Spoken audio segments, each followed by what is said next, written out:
gente, tudo bem com vocês? Estou eu aqui para mais um lançamento do Cantinho Rô FURUNO. Gente, deixa eu explicar para vocês que o Cantinho Rô FURUNO, ele é na Hotmart, então ele é um curso que eu tenho, que é uma assinatura mensal, ou seja, todos os meses vocês vão pagar um valor de R$ 27,70. Vocês acessam todas as bolsas anteriores, que são mais de 30 modelos lá, e todo mês tem uma bolsa nova para vocês. E eventualmente aí eu coloco uns bônus também para as alunas lá do cantinho, tá? Então tem que pagar todos os meses, porque senão perde o acesso. Não tem a venda da bolsa individual. Ela faz parte de um conjunto de bolsas que são do Cantinho Rô FURUNO.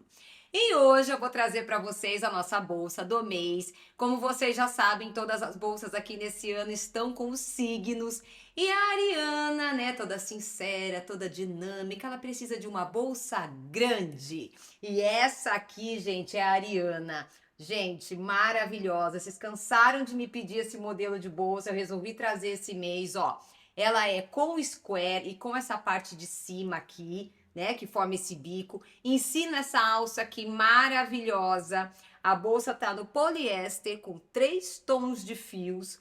Como sempre, todas as bolsas do cantinho são forradas. Coloquei aqui nessa bolsa, ó, no bolsinho, tem um bolso interno aqui. E no bolsinho, gente, eu coloquei aqui uma etiqueta com aqui, ó, um mosquetão, até pra gente colocar a nossa chave aqui, pra não riscar os nossos celulares, enfim. A Ariana tá muito bem pensada para vocês, gente. Então, olha, dá para fazer com outros materiais? Dá, tá? Dá para fazer lisa, só de uma cor? Dá. Gente, usem a criatividade de vocês. Na aula eu tô explicando tudo bem direitinho. Essa alça aqui, desculpem, vale muito a pena vocês aprenderem, porque essa é uma alça muito legal que dá para usar em qualquer modelo desses aqui, de outras bolsas que inclusive no canal a gente já ensinou, bolsas que tem esse bico. E vocês podem aproveitar esse modelo de alça, ó, que a gente faz e transpassa aqui nessa parte da frente, tá? É uma bolsa muito tranquila para fazer, muito gostosa, muito bacana mesmo. Então, gente, eu espero que vocês gostem da Ariana, ela vai estar aí mais pertinho de vocês num vídeo de demonstração.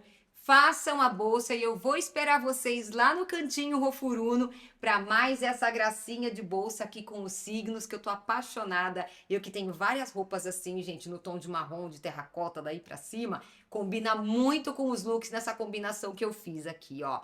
Marrom, rosé e no cru. Mas é óbvio, vocês podem usar aí a criatividade de vocês. Um beijão, fiquem com Deus e até a próxima!